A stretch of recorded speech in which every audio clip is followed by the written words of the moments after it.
Rồi cha ở này cả nó cha ta này rồi bây giờ cha ở này mà ấy đã về cơ rồi hết cho cả ni ô rồi na pego na jaka apa kema nhà na gere nữa chỉ có na chỉ nhẹ của má của na vai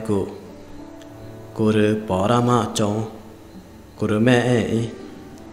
rồi nuôi kema hết cho rồi na hết từ na vé mẹ rồi nợ ni ngó kì rồi nhà na kì rồi cha mà cha nạ vậy rồi cô cả nít ta này rồi nhẹ của mắt ta mà nữa na rồi o na trả rồi trả ở này rồi nạ cả nít ta này ý nợ mà rồi tự na mua bỏ ra kì hết chút chú rồi nhẹ của mắt ta mà na mua cô rồi nhà na kì rồi tao em mắt ta mà nợ kỳ ô rồi nhộ ma rồi nhé mà na ô rồi ba y cô gờ cha vẽ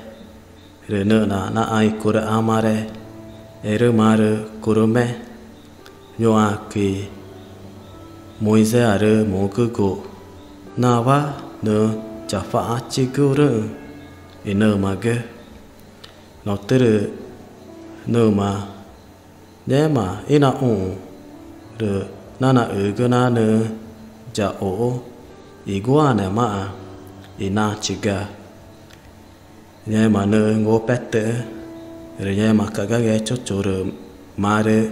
tao cứ va ngô va mà nợ ní ô chả gì mà ia này va nợ mà rồi từ ét tôi go na rồi ông nhẹ ta na chiga tao em mà nhẹ mà va rồi nàng ta va na đồ cứ igong na chika va này